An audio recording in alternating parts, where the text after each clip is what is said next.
अच्छा जनाब, आज है 20 दिसंबर 2023 और हम एडेक्सल फिजिक्स में यूनिट नंबर 2 शुरू कर रहे हैं। और यूनिट नंबर 2 शुरू करने में ये बिल्कुल बेसिक डेफिनेशन है, एम्पलीट्यूड फ्रीक्वेंसी टाइम पीरियड। ये मुझे नहीं लगता कि ए लेवल्स के स्टूडेंट को समझाना चाहिए।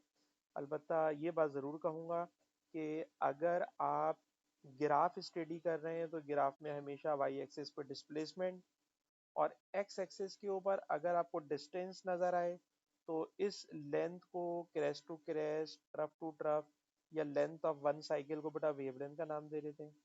और अगर ग्राफ स्टडी कर रहे हो और एक्स एक्सिस पे टाइम नजर आए तो crest to crest, trough to trough या लेंथ ऑफ वन साइकिल को टाइम पीरियड का नाम दे देते हैं। अच्छा जी, बिल्कुल बेसिक है, इसलिए मैंने नहीं समझाया है, यहाँ से मैं समझाना शुरू कर रहा हूँ। समझाने में पहली हेडिंग है intensity of radiation. Sir intensity का क्या मतलब है? तो इंटेंसिटी को बेटा इजी वर्डिंग में यूँ समझें कि फॉर एग्जांपल किसी जगह कोई लाउड स्पीकर रखा हुआ है। इस लाउड स्पीकर से यकीनन साउंड की वेव्स हर डायरेक्शन में जा रही हैं। तो मैं साउंड की वेव नहीं बना रहा, सिर्फ ये रास्ता दिखा रहा हूँ कि इस रास्ते पर साउंड की वेव जा रही है। अच्छा, कुछ जगहों पे जो मेरा पेन है ना वो मुझे सपोर्ट नहीं कर रहा है। अच्छा जी, ये वेव इस तरह से आगे जा रही है। इस साउंड के रास्ते में मैंने क्या किया कि एक सरफेस को लाके रख दिया। फॉर एग्जांपल ये कोई कार्डबोर्ड है या कोई सरफेस है जो मैंने साउंड के रास्ते में लाके रख दी। जैसे ही मैं साउंड के रास्ते में लाके रखूंगा ना, तो आप देखेंगे कि इस कार्डबोर्ड में से साउंड एनर्जी पास होने लगेगी। तो जितनी साउंड एनर्जी इस सरफेस के पर यूनिट एरिया से 1 सेकंड में पास होती है, ये स्टैंडर्ड डेफिनेशन है। Energy per unit area per unit time, it is called intensity of wave. किसी भी वेव की इंटेंसिटी निकालना हो तो energy per unit area per unit time. अच्छा, अगर उर्दू बोले तो इंटेंसिटी का मतलब होता है कोई वेव कितनी शदीद है, कितनी शिद्दत है, कितनी स्ट्रेंथ है। तो खुद सोचिए कि अगर आप लाउड स्पीकर के करीब जाके खड़े हो जाएं, ठीक है जनाब, ये लाउड स्पीकर है और फॉर एग्जांपल हम मान लेते हैं कि ये आपका कान है। तो बेटा खुद बताइए, लाउड स्पीकर के करीब खड़े होंगे ना तो इतनी शदीद आवाज आ रही होगी, इतनी इंटेंस साउंड आ रही होगी कि बर्दाश्त करना मुश्किल होगा। तो हम स्पीकर से दूर चले जाएंगे। जब स्पीकर से दूर चले जाएंगे तो हमारे कान के पर यूनिट एरिया से पर यूनिट टाइम में कम एनर्जी पास होगी। तो आपको साउंड भी लगेगा कि थोड़ी अब मुनासिब हो गई है, सुनने के काबिल हो गई है। तो डेफिनेशन ये बनी कि जितनी साउंड एनर्जी या कोई भी एनर्जी पर यूनिट एरिया से पर यूनिट टाइम में पास होती है, वो उसकी इंटेंसिटी कहलाती है। लेकिन ये बात भी आप जानते हो कि फिजिक्स में कभी भी एनर्जी को टाइम से डिवाइड कर दें तो energy divided by time it becomes power. तो आप देखिए ये ऊपर पावर बन गई, नीचे एरिया ऐसे ही है। तो बहुत इजी एरिया सरफेस का, जैसे इस एग्जांपल में मैंने लाउड स्पीकर के सामने कान लाके रखा हुआ है, तो कान का एरिया, ठीक है जनाब। तो हाँ, तो जितनी पावर पर यूनिट एरिया में से पास हो रही है इट इज कॉल्ड इंटेंसिटी। तो इंटेंसिटी का ये बेसिक फार्मूला है। और इस फार्मूले को बस आपके यहाँ एडेक्सल में तो इतने ही फार्मूले से काम चला लेते हैं, लेकिन जो कैम्ब्रिज बोर्ड फिजिक्स है उसमें इसके आगे बहुत आगे लेके जाते हैं। सर आप यहाँ बस इतना सा है कि इंटेंसिटी होती है पावर पर यूनिट एरिया, ठीक है जी। तो सिर्फ इसको बेटा एज अ फार्मूला कॉपी कर लें। अभी जब मैं आपको पास पेपर की शीट कराऊंगा तो उसमें जो क्वेश्चन आएगा उसमें बेटा इसको यूज करवा दूंगा, पहले जरा इसको नोट कर लीजिए, ठीक है जी। अच्छा, एक और फार्मूला है जो आज की क्लास का मेरे ख्याल में आखिरी फार्मूला होगा। और वो फार्मूला क्या है सर? फार्मूला ये है कि जब कोई वेव किसी मीडियम से पास हो रही होती है। फॉर एग्जाम्पल आप ये वाली एग्जाम्पल ले लीजिए। इस एग्जाम्पल के अंदर हमने क्या करा हुआ है कि ये एक फॉर एग्जाम्पल स्टील का वायर है। इस स्टील के वायर को एक पुली के ऊपर से पास कराया है और इस स्टील के वायर के दूसरे एंड के ऊपर मैंने एक हैवी लोड हैंग कर दिया है, ठीक है जनाब। अच्छा, जब मैं लोड हैंग करूंगा तो लोड हैंग करने की वजह से इस स्टील के वायर में भी टेंशन पैदा हो जाएगी, इस स्टील के वायर में भी टेंशन पैदा हो जाएगी। अच्छा, उसके बाद इस जगह पर यहाँ पर एक आयरन की ना स्ट्रिप लगी हुई होती है और इसी आयरन की स्ट्रिप के साथ हमने इस वायर को बांधा हुआ होता है। जब मैं इस वाइब्रेटर को स्विच ऑन करता हूँ, तो स्विच ऑन करने पर ये जो आयरन की स्ट्रिप है, ये वाइब्रेशन करने लगती है। जब ये वाइब्रेशन करती है ना, तो इस वायर में वेव पैदा हो जाती है। ठीक है जनाब, जब ये ऊपर नीचे वाइब्रेट करेगी तो वायर में वेव पैदा हो जाएगी। इस वेव की जो स्पीड होती है, इस स्पीड को न्यूटन नाम के साइंटिस्ट ने हमें बताया कि अगर इसकी स्पीड कैलकुलेट करना हो तो आप क्या करें, जो वेव वायर में पैदा हो रही है उस वेव की स्पीड कैलकुलेट करना हो, तो इस वायर में जितनी टेंशन है, और टेंशन पता है किस तरह कैलकुलेट करेंगे? सर आपने यहाँ जितना लोड हैंग किया होगा ना, उतनी ही टेंशन आ जाएगी। फॉर एग्जाम्पल आपने जो लोड हैंग किया हुआ है, फॉर एग्जाम्पल समझाने के लिए बोल रहा हूँ, ये 4 kg का लोड है। सर 4 kg का लोड है, तो इसका वेट बन गया 40 न्यूटन। 40 न्यूटन वेट बन गया, तो वही 40 न्यूटन फोर्स का काम करेगा, वही 40 न्यूटन यहाँ पे टेंशन पैदा कर देगा, और वही 40 न्यूटन यहाँ पे टेंशन पैदा कर देगा। तो टेंशन निकालना कोई मुश्किल काम नहीं है। हम जितना लोड हैंग करते हैं, उसके वेट से टेंशन पैदा हो जाती है। ठीक है जनाब। अच्छा, उसके बाद टेंशन तो ऊपर आ जाएगी। सर ये नीचे क्या चीज लिखी हुई है? तो ये जो नीचे चीज लिखी हुई है ना, तो बेटा हम सबने डेफिनेशन बच्चों को याद कराई भी होती है बचपन से, कि डेंसिटी होती है मास पर यूनिट वॉल्यूम। मास पर यूनिट वॉल्यूम। पर याद रखिएगा बेटा, कुछ चीजें ऐसी होती हैं जिनका वॉल्यूम मेजर करना बहुत मुश्किल हो जाता है, तो वहां हम डेंसिटी को मास पर यूनिट वॉल्यूम के बजाय some time mass per unit area भी ले लेते हैं। और कभी कभी एरिया मेजर करना इतना मुश्किल हो जाता है कि हम, मुश्किल का मतलब सेंस नहीं बन रहा होता, तो हम वहाँ पे लेंथ मेजर कर लेते हैं। क्या मतलब, मैं आपको एग्जांपल देता हूँ। फॉर एग्जांपल अगर मैं आपको एक पेपर दूं, पेज दूं, पेज, तो ये जो पेपर है बेटा, पेपर का मास तो बैलेंस के ऊपर रखेंगे आ जाएगा। अब मैंने बोला इसका एरिया कैलकुलेट करो, सॉरी इसका वॉल्यूम मेजर करो, तो पेपर की लेंथ मेजरेबल होती है, ब्रेथ मेजरेबल होती है, पर पेपर की थिकनेस इतनी कम होती है, इतनी कम होती है कि पहली बात तो मेजर करना ही बड़ा मुश्किल काम होगा, पेपर, एक सिंगल पेपर की थिकनेस। ठीक है, और सिंगल पेपर की थिकनेस मेजर कर भी लें, तो उसको जब आप एरिया से मल्टीप्लाई करोगे ना, तो वो इतनी स्मॉल नंबर, उसकी थर्ड डायमेंशन आई हुई होगी कि पूरे वॉल्यूम के नंबर को वो खराब कर देगी। तो कहना ये चाह रहा हूँ कि पेपर की डेंसिटी निकालना हो, तो पेपर के मास को वॉल्यूम से नहीं बल्कि एरिया से डिवाइड कराते हैं। ठीक। इसी तरह एक और बात सेंसिबल सोचिए, अगर मैं आपको एक थ्रेड दे दूं, स्ट्रिंग दे दूं, तार दे दूं, बिल्कुल बारीक सा तार दे दूं, अब मैं आपसे पूछूं बताइए इस बारीक से तार की डेंसिटी, तो तार का भी मास आराम से निकाल लोगे। वॉल्यूम निकालना तो बहुत दूर की बात है, एरिया निकालना भी बहुत मुश्किल हो जाएगा अगर बारीक सा तार हो। तो ऐसे बारीक से तार की डेंसिटी निकालने के लिए एरिया के बजाय हम लोग लेंथ पे चले जाते हैं। और अब लेंथ पे चले जाते हैं तो इस चीज का नाम हम लोग रख देते हैं लीनियर डेंसिटी। तो लीनियर डेंसिटी का मतलब ही यही होता है कि हम ये वो डेंसिटी कैलकुलेट कर रहे हैं जिसमें वायर की लेंथ के ऊपर काम कर रहे होते हैं। तो ये बेटा ऊपर मास है, नीचे लेंथ है, तो ये नंबर बन जाएगा मास पर यूनिट लेंथ। तो mass per unit length it is called linear density. Mass per unit length it is called linear density. तो ये जो म्यू का सिंबल बना हुआ है, this symbol of mu, it is called linear density. और ये लीनियर डेंसिटी होती है मास पर यूनिट लेंथ। ठीक है जी। अच्छा, आपने तो बस इस फॉर्मूले को कॉपी करना है कि भाई स्पीड ऑफ वेव, वेव की स्पीड ऑन अ वायर, कभी भी किसी वायर के ऊपर वेव की स्पीड निकालनी हो, तो वायर पर, स्ट्रिंग पर वेव की स्पीड होती है, वेव की स्पीड होती है v is equal to under root T upon mu. v is equal to under root T upon mu. ठीक है बेटा, कॉपी कर लीजिए इसको।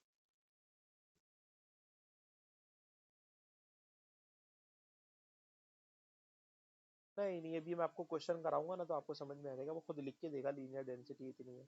या कभी ऐसा हो सकता है कि टी दे दे, वी दे दे, म्यू पूछ रहा होगा, तो तीन में से कोई सी दो चीजें दे देगा, तीसरी क्वांटिटी आपसे पूछ रहा होगा।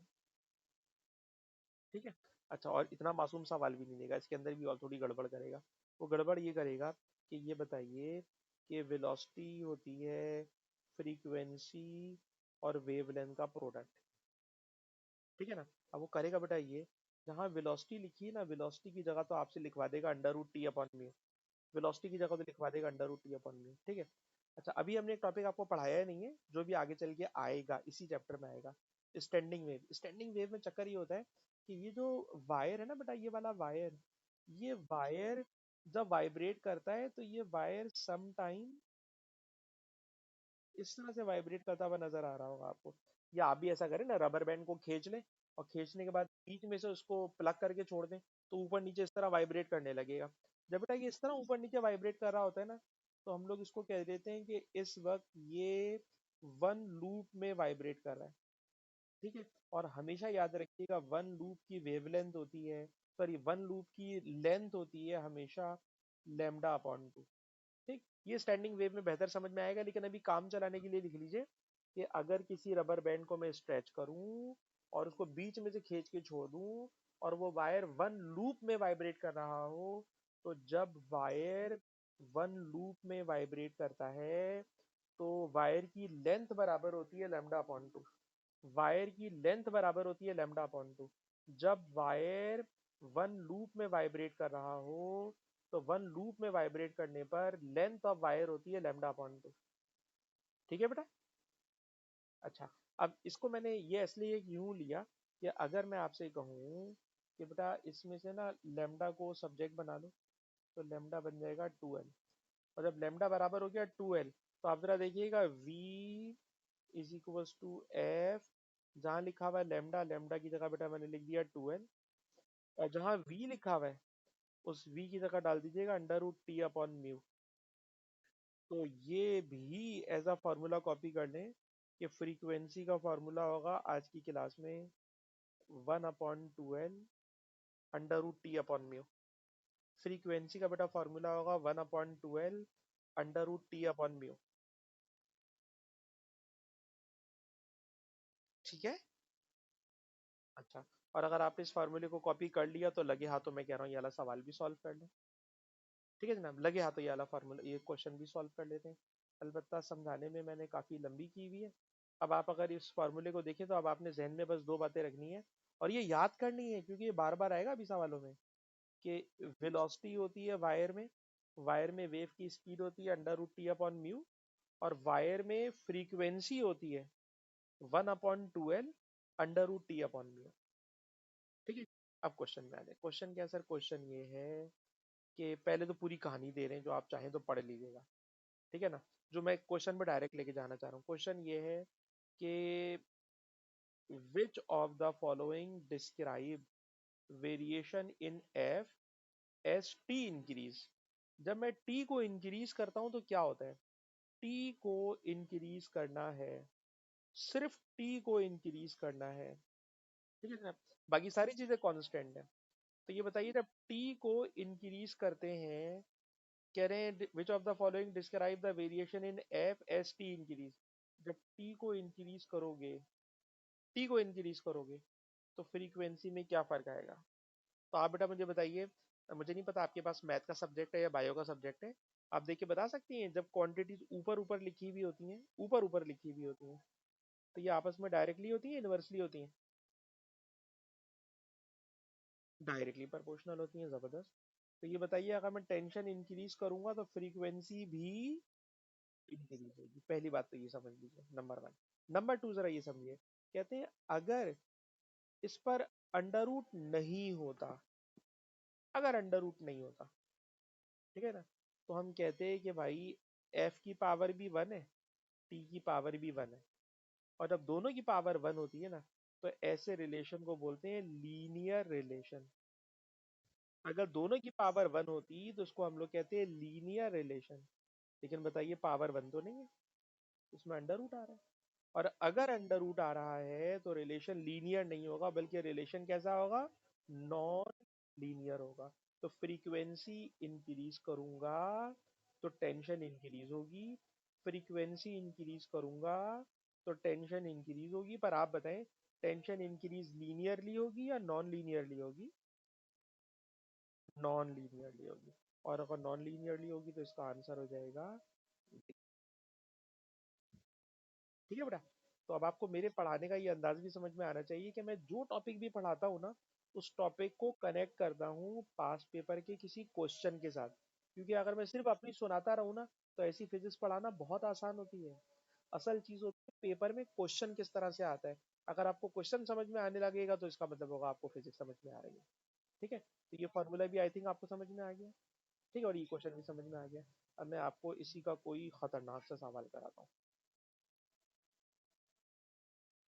अच्छा जी, ऊपर मैं आ गया हूँ अपने फार्मूला शीट के ऊपर। फार्मूला शीट के अंदर देखें तो मैंने आज की क्लास में यहीं तक का प्लान किया हुआ है कि यही फार्मूला आज की क्लास का आखिरी फार्मूला है। ठीक है, अब आ रही क्वेश्चन नंबर 5 पर। ये क्वेश्चन नंबर 5 क्या है? तो सर क्वेश्चन नंबर 5 जो है ना, क्वेश्चन नंबर 5 ये है कि एक स्टूडेंट एक्सपेरिमेंट कर रहा है गिटार स्ट्रिंग का। ठीक है, तो यूजुअली जो अभी मैंने टॉपिक बताया ना कि वायर को दो सपोर्ट्स के दरमियान खींच के बांध दें और फिर उसको वाइब्रेट कराएं, तो एग्जामिनर इस तरह के क्वेश्चन को मैंने देखा है हमेशा गिटार के तार के नाम से ही याद करता है। तो पहली बात तो हमने ये समझ ली कि सर ये जो क्वेश्चन है ना, ये गिटार के तार का है। अच्छा, वो जो स्टूडेंट है वो इन्वेस्टिगेट कर रहा है कैसे? सर वो टेंशन को वेरी करेगा, और जब टेंशन वेरी करेगा तो आपने गिटार के वायर में देखा हुआ होगा कि जो वायर जिस जगह पे बंधा हुआ होता है वहां पर एक की होती है, एक नोब होती है। उस नोब को, उस की को जब हम घुमाते हैं तो हम वायर को टाइट भी कर सकते हैं और लूज भी कर सकते हैं। ठीक है ना? तो वो स्टूडेंट जब एक्सपेरिमेंट कर रही है तो उसने ये बात नोट की है कि जब उसने टेंशन को करा है 20 और फिर उसने गिटार के वायर को प्ले किया है, तो उससे जो साउंड पैदा हुई इसकी फ्रीक्वेंसी थी 70। ठीक है जी, ये एक रीडिंग हो गई। उसके बाद उसने गिटार के वायर की टेंशन को कर दिया 25, फिर उसने साउंड प्ले की, फ्रीक्वेंसी आ रही थी 78। ठीक है जी, तो वो टेंशन स्टूडेंट चेंज करती जा रही है और फ्रीक्वेंसी चेंज होती जा रही है। टेंशन चेंज करती जा रही है स्टूडेंट, फ्रीक्वेंसी चेंज होती जा रही है। ठीक है ना? फिर क्वेश्चन में खुद लिखा हुआ है कि उन्होंने फ्रीक्वेंसी नोट की और फिर फ्रीक्वेंसी का कर दिया स्क्वायर। ठीक है ना?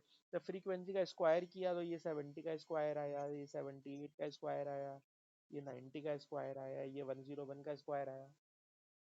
अब क्वेश्चन का फर्स्ट पार्ट ये है कि एक रीडिंग मिसिंग है, इस मिसिंग रीडिंग को फिल करें। तो बताइए इस मिसिंग रीडिंग को कैसे फिल करेंगे? कॉमन सेंस क्या कहता है? सर ये सारे स्क्वायर्स हैं, तो भाई 95 का भी आप क्या कर दोगे? स्क्वायर कर दोगे। तो आप बेटा जरा 95 का स्क्वायर करके बताओ क्या बनेगा। 9025। ठीक है, ये बेटा मैंने नोट कर लिया कि इसका स्क्वायर बन जाएगा 9025। ठीक है जी। अच्छा, ये हमने इसको कंप्लीट कर लिया। अब वो कह रहे हैं, ये देखिए क्वेश्चन का ये पार्ट था, complete the table. Table complete कर रहे हैं, टेबल के अंदर जो नंबर मिसिंग था वो नंबर हमने फिल कर लिया। ठीक है। अच्छा, आपको लिखना कुछ भी नहीं है क्योंकि ये अभी मैं आपको पूरी पीडीएफ क्लास के फौरन बाद शेयर कर दूंगा। ठीक है ना? बस समझने में सारा का सारा फोकस करना। अच्छा, फिर बेटा मैंने ये कहा क्वेश्चन में ये लिखा हुआ है ग्राफ बनाए। आप मुझे बताएं ग्राफ के सारे पॉइंट जिस तरह से दिए हुए हैं, इन पॉइंट्स में जो अभी हमने ग्राफ लिया है वो उसमें टेंशन 35 नंबर पर है। टेंशन 35 यहाँ पर आएगी। ठीक है बेटा, 35 यहाँ पर आएगी। और 35 का जब आप स्क्वायर कर रहे हो 9025, तो 9025 इतना एक्यूरेट नहीं आएगा, 9000 ही अगर हम पकड़ लें तो बड़ी बात है। तो ये नंबर 8000 है और ये नंबर 10000 है। तो ऑब्वियसली जो नंबर होगा वो इन दोनों के बिटवीन में कोई सा ले लेंगे।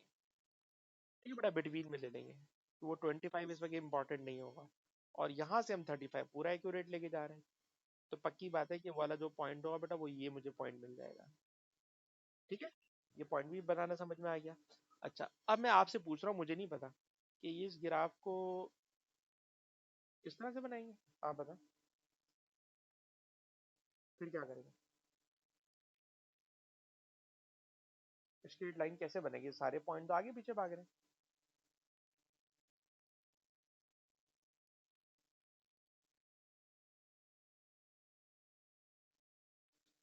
अच्छा, मोस्ट ऑफ देम ले लेते हैं या कोई रूल होता है? इसको हम लोग कहते हैं लाइन ऑफ बेस्ट फिट। इसका रूल क्या है? ये रूल तो बताइए ना। मैक्सिमम पॉइंट को ऑन द लाइन लेकर आ जाएंगे या क्या करेंगे? तो सर इसका रूल ये है कि हम लाइन बनाते हैं। अच्छा, ये लाइन हो सकता है मैं इतनी अच्छी ना बना पाऊँ ना, क्योंकि मेरे पास ये स्केल बाज़ औक़ात मुझे सपोर्ट नहीं कर रहा होता। ये मैंने लाइन तो बनाई है, पर इसने मेरे साथ पता नहीं क्या कर दिया, वो सारा पेज कहाँ चला गया। रुक जाए, वापस आ गया भाई। ये मुझे ना इसके ऊपर वो बस जिस एप्लीकेशन में बना रहा हूँ उस एप्लीकेशन में वो सपोर्ट बिल्कुल भी नहीं करेगी। तो फिर मैं बस अंदाजे से एक बना रहा हूँ लाइन ऐसे ही। ठीक है। और ये जो मैंने अंदाजे से लाइन बनाई है, इस अंदाजे से लाइन बनाने में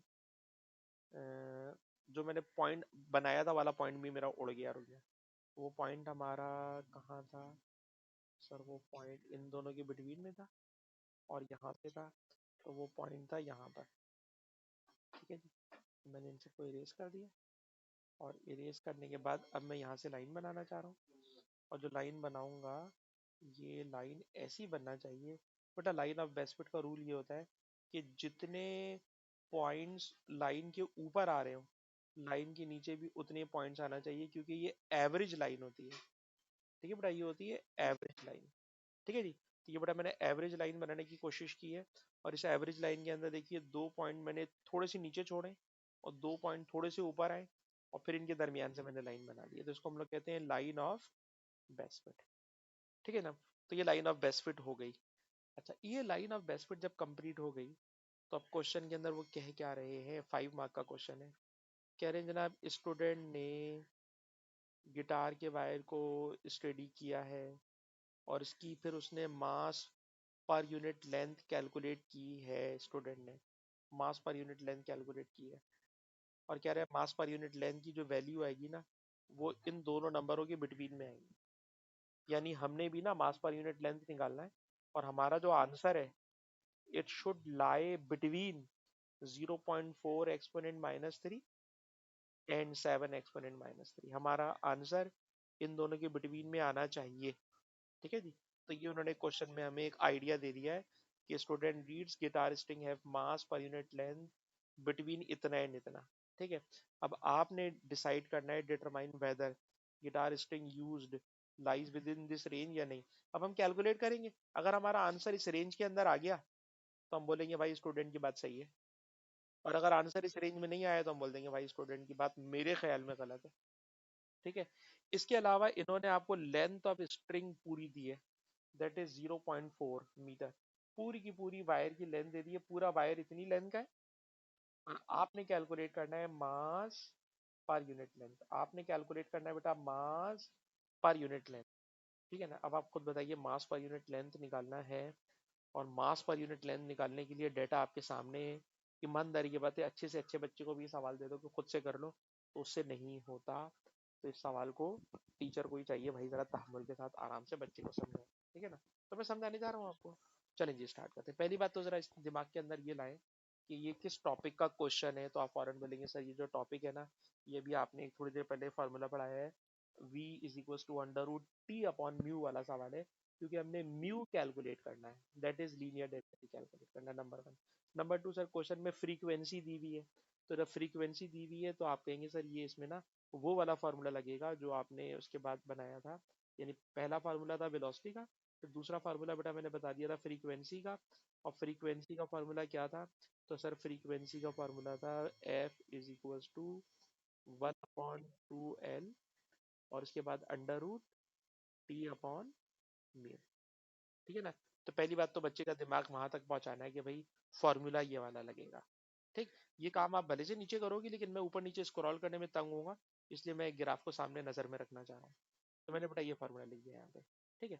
अब इस फॉर्मूले में बेटा आप मुझे ये बताओ कि हमें म्यू कैलकुलेट करना है। म्यू अंडर रूट के अंदर आ रहा है। अगर म्यू अंडर रूट के अंदर है, तो उसको अंडर रूट से बाहर लाने के लिए क्या करें? आप कहेंगे सर स्क्वायरिंग बोथ साइड कर लें, जब भी तो उसने फ्रीक्वेंसी का स्क्वायर दिया हुआ क्वेश्चन में। हमने कहा ठीक है जी, स्क्वायरिंग कर लेते हैं।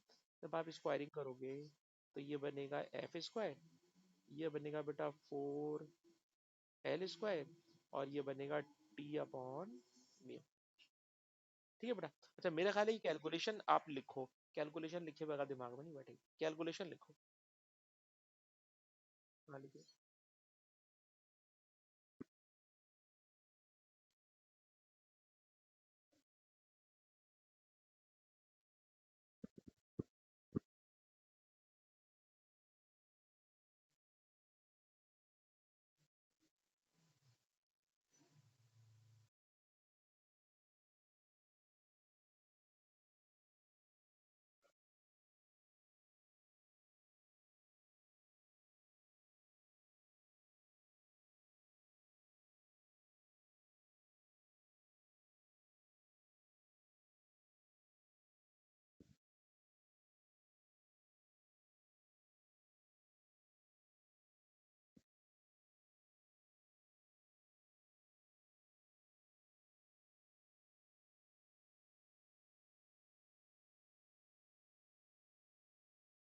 ठीक है जी, आपने पहले फार्मूला लिख लिया और फार्मूला लिखने के बाद स्क्वायरिंग भी कर ली। अब आपको म्यू निकालना है।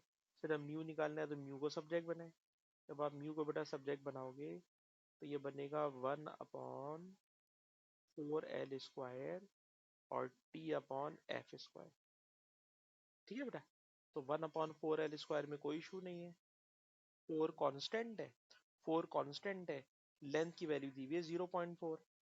अब आप हमें बेटा बताइए हादिया कि T/F² के लिए मुझे क्या करना चाहिए। हाँ, इसका ग्रेडियंट निकालेंगे, ग्रेडियंट निकालेंगे। ठीक है। और अगर मैं आपसे पूछूं इसका ग्रेडियंट होगा क्या, तो कहते हैं सर कभी भी किसी लाइन का ग्रेडियंट निकालना हो ना, तो ग्रेडियंट के लिए हम ऊपर वो वाली क्वांटिटी लेते हैं जो अलोंग वाई एक्सिस पे रखी हुई है। जैसे इस क्वेश्चन में देखिए कि frequency square along Y axis और टेंशन अलोंग एक्स एक्सिस। तो पहले इसका जब निकालोगे ग्रेडियंट, तो ग्रेडियंट बनेगा frequency square upon time upon tension. ठीक है जनाब। और ऑब्वियसली हमारे पास जो फार्मूला बना हुआ है वो T/F² बना हुआ है। तो सर अगर वो T/F² बना हुआ है यानी इसका रेसिप्रोकल है, तो पक्की बात है सर इस दफा हमें करना पड़ेगा ये कि हम लिखेंगे 1/4L² इंटू ग्रेडियंट। वो ग्रेडियंट रेसिप्रोकल में आ जाएगा। ये वाली बात समझ में आती है आपको कि हमारे फार्मूले में वो T/F² है और ग्रेडियंट के फार्मूले में वो F²/T है। तो ये इसका रेसिप्रोकल है, इसलिए ग्रेडियंट को हम डिनोमिनेटर में लिखेंगे तो हम म्यू तक पहुंच सकेंगे। बात समझ में आती है बेटा। ठीक है जी। अच्छा अब आप ये बताइए मुझे कि जहाँ लिखा हुआ है L² लेंथ स्क्वायर, तो लेंथ की जगह तो मैंने आपको बताया ना कि ये वाला नंबर मुझे आराम से नजर आ रहा है 0.4। ग्रेडियंट में निकालूंगा। अब ग्रेडियंट निकालने के लिए आप मुझे बताइए, ग्रेडियंट निकालने के लिए आपके दिमाग में क्या आइडिया है, क्या करेंगे जैसे ग्रेडियंट आ जाए।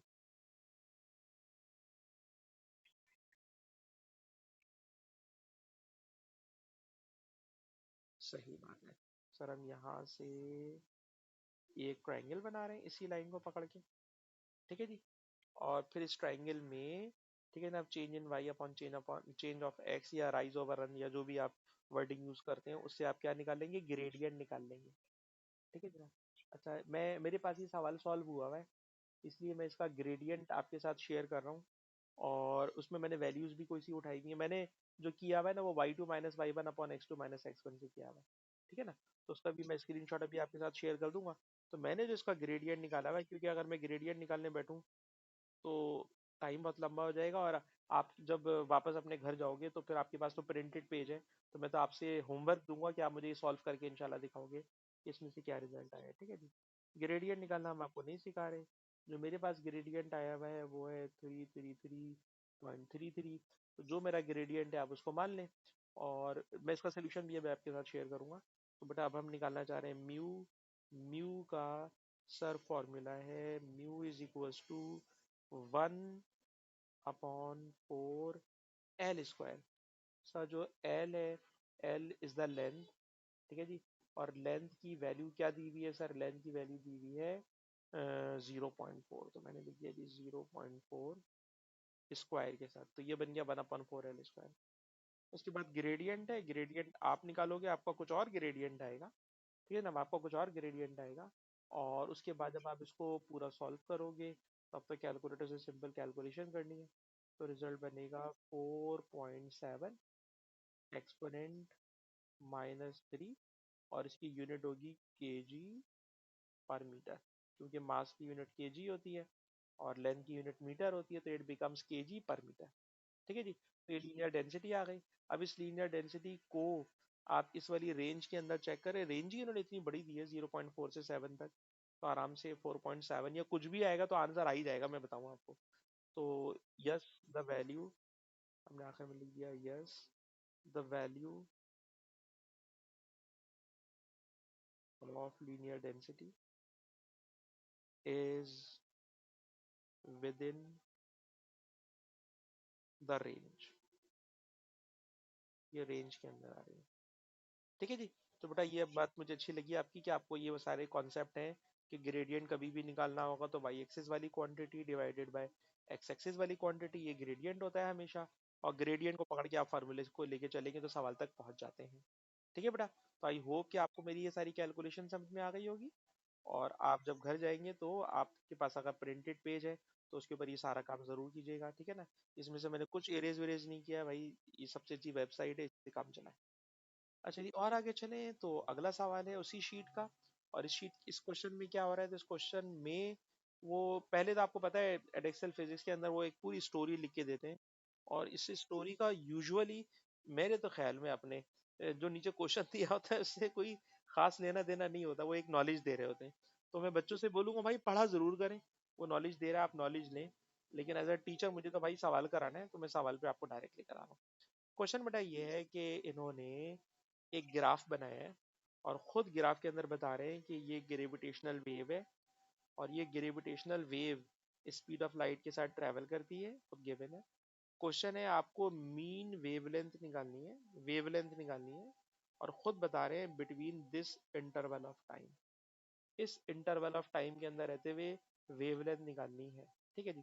अच्छा अब आप खुद बताइए, जब उन्होंने स्पीड ऑफ वेव दे दी तो स्पीड ऑफ वेव का हमारे पास बेसिक फार्मूला होता है v equal to F lambda. ठीक है ना। जहां लिखा हुआ है v, सर v होता है 3 एक्सपोनेंट 8, 3 एक्सपोनेंट 8। ठीक है जी। उसके बाद is equal to frequency, sir frequency होती है 1/टाइम इंटू लेमडा, लेमडा मैंने कैलकुलेट करना है। ठीक है जी। तो स्पीड ऑफ वेव खुद बता रहा है स्पीड ऑफ लाइट के साथ है, इसलिए मुझे कोई इश्यू में इसमें इशू नहीं हुआ। लेमडा मुझे निकालना है।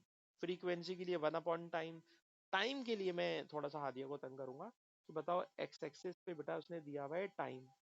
तो अभी मैंने आपको थोड़ी देर पहले क्लास के शुरू में कहा था कि एक्स एक्सिस पे जो क्वांटिटी दी हुई होती है उसको देख के हम बता सकते हैं कि इसमें से वेवलेंथ निकल सकेगी या टाइम निकल सकेगा। तो इसमें एक्स एक्सिस के ऊपर टाइम है, तो आप मुझे देख के बताओ इतने टाइम में, इतने टाइम में यहाँ से ये यहाँ तक की बात कर रहे हैं, इसमें आपको वेव का एक साइकिल नजर आ रहा है या दो साइकिल्स नजर आ रहे हैं?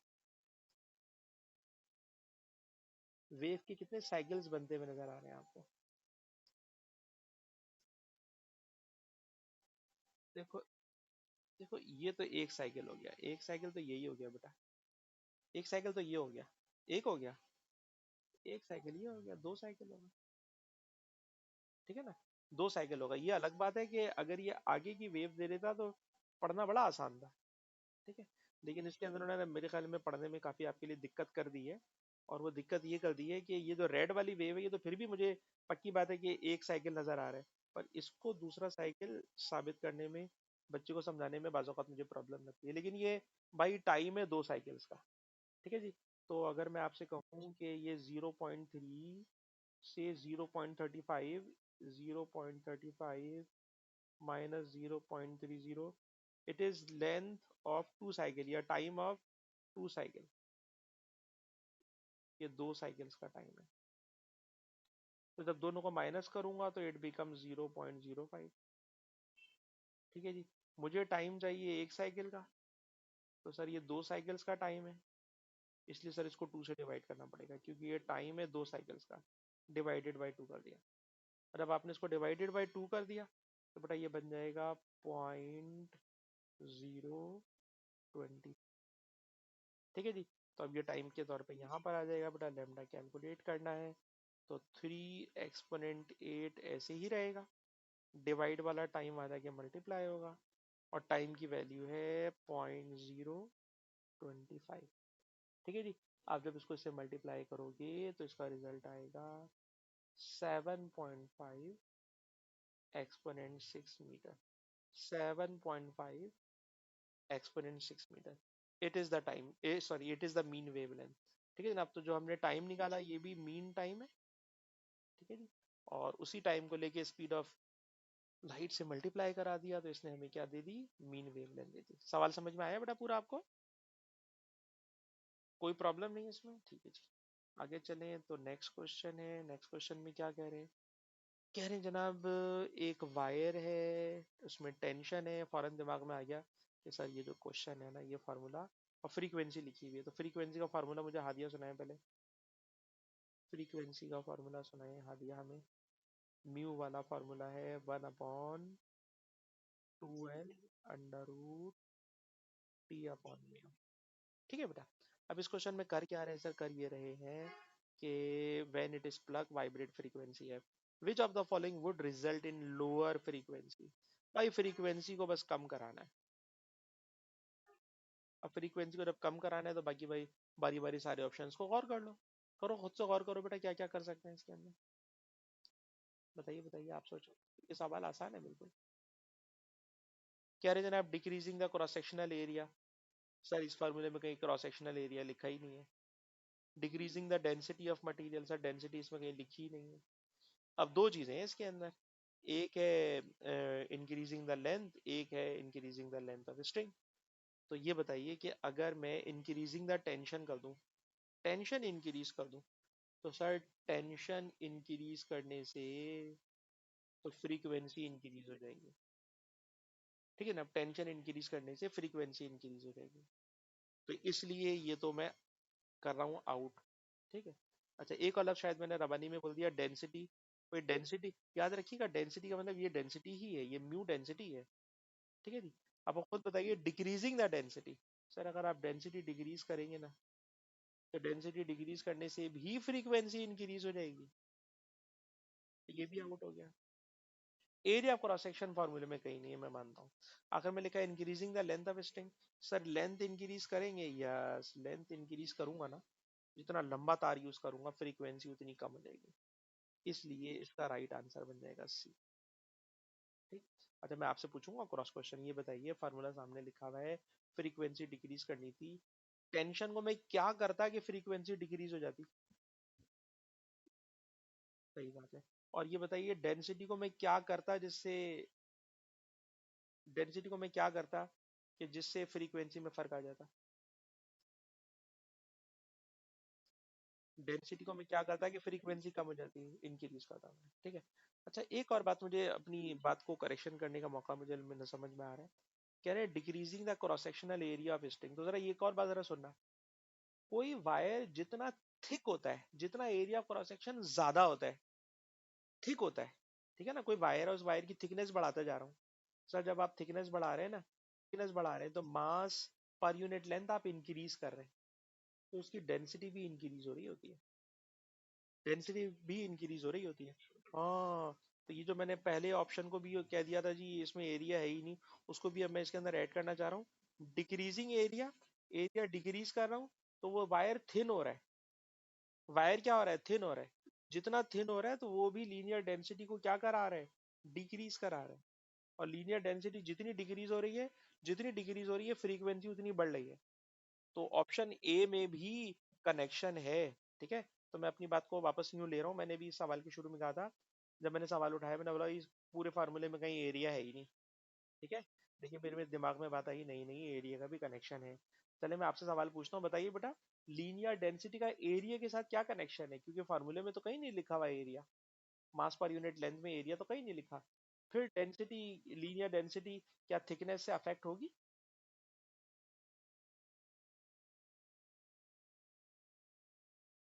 मास, हाँ सर अब आप जितना थिक वायर करते जा रहे हैं ना, तो सेम लेंथ के अंदर आप मास बढ़ाते जा रहे हैं, और जब मास बढ़ता जा रहा है तो वहां से लीनियर डेंसिटी बढ़ती जा रही है। तो एरिया से भी लीनियर डेंसिटी अफेक्ट होती है। ठीक है जी। तो अच्छी बात ये है कि आप माशाल्लाह जल्दी बात पकड़ लेती हैं, चारों बातें मैंने चारों एक्सप्लेन की है मैंने आपको आंसर। अच्छा जी उसके बाद इस पर आ जाए, ये क्वेश्चन मेरे ख्याल में बड़ा आसान सा है, हादिया मुझे खुद ही बता सकती हैं, हादिया आप बताइए इसका आंसर। इस ग्राफ से हम क्या कैलकुलेट नहीं कर सकते। लिखा हुआ है टाइम, तो टाइम तो कैलकुलेट कर सकते हैं। सर टाइम आ गया तो रेसिप्रोकल से फ्रीक्वेंसी भी आ सकती है। हाइट को एम्पलीट्यूड कहते हैं। तो ये तीनों चीजें कैलकुलेट कर सकते हैं। ठीक है बेटा, एक्स एक्सिस पे टाइम है तो टाइम पीरियड आ जाएगा, टाइम पीरियड का रेसिप्रोकल फ्रीक्वेंसी आ जाएगी।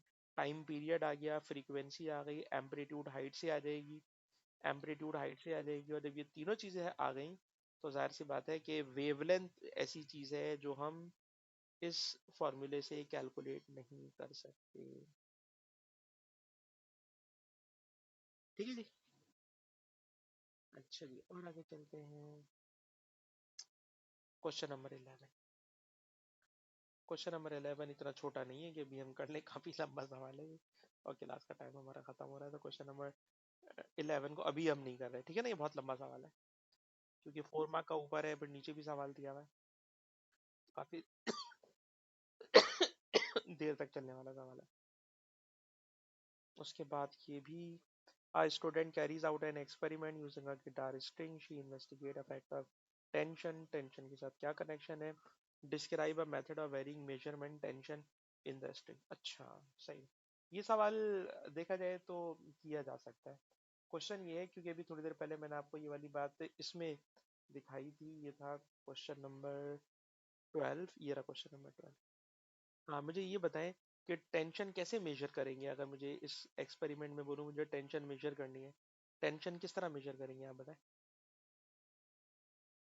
हाँ, जो लोड का वेट होगा सर वही टेंशन में चला जाएगा।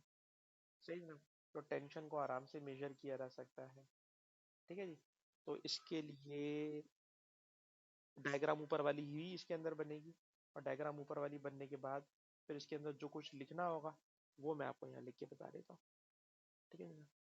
ये मैंने किया ये है कि ये पुली है, और इस है, इसका मतलब है मुझे ये वाली एप्लीकेशन यूज नहीं करना चाहिए। ठीक है, जिसको मैंने हटा दिया। तो जनाब ये पुली है, इस पुली के ऊपर से मैंने वायर, उसी वायर को पास कर दिया है। ये मैंने यहाँ से लोड हैंग कर दिया है, और यहाँ पर इसको एक सपोर्ट से बांध दिया। ठीक है, सपोर्ट है या वाइब्रेटर है, ठीक है ना, वाइब्रेटर है ताकि वो वेव उसके अंदर प्रोड्यूस कर सके। ठीक है जनाब। तो ज़रा लिखिएगा। लिखिए बेटा, अटैच। अच्छा खैर मैंने लिखने को तो आपको मना ही किया था मैंने। Attach one end of a string with source of sound, या विद वाइब्रेटर। वाइब्रेटर कहते हैं तो अच्छी बात है, क्योंकि वाइब्रेटर से वाइब्रेशन होगी और उससे साउंड पैदा होगी। Student carries out, she investigate the effect of varying the tension in guitar string. अच्छा, गिटार का स्ट्रिंग है, और इसकी फ्रीक्वेंसी ऑफ साउंड हमने प्रोड्यूस करनी है, और इसको खींचेंगे। Describe a method of varying and measuring the tension in the string. Tension इसके अंदर मेजर करनी है। अच्छा, अब जब इसने खुद क्वेश्चन में कंडीशन लगा दी कि गिटार का तार है, तो गिटार में ही लगा हुआ है या गिटार के तार को वहां से निकाल लिया। Student carries out an experiment using a guitar string. अच्छा, गिटार का स्ट्रिंग यूज कर रही है, पर इसका ये मतलब नहीं है कि वो गिटार में ही लगा हुआ है। ठीक है, ठीक है, ठीक है, ठीक है, कोई जरूरी नहीं है मैं समझा शायद मुझे इसको गिटार में फिर लेके जाना पड़ेगा, उसके लिए फिर मैं कहानी बनाता। ठीक है ना। तो गिटार में नहीं है भाई, वो लैब के अंदर है। गिटार का तार लेकर आइए, पर तार आप लैब में यूज कर रहे हैं। तो attach one end of the string with vibrator and other end passing over a pulley, hang a load with this end.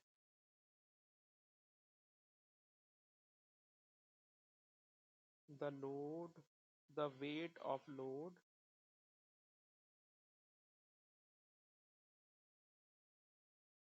will act,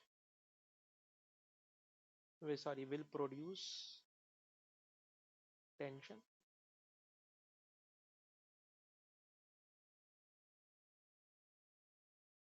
This tension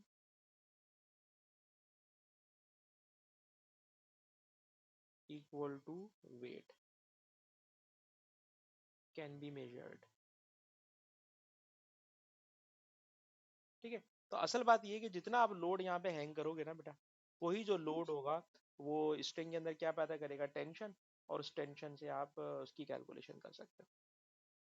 अच्छा जी, उसके बाद एक और क्वेश्चन है, और इस क्वेश्चन में भी कह रहे हैं जनाब के वेलोसिटी स्क्वायर और टेंशन का ग्राफ बना रहे हैं।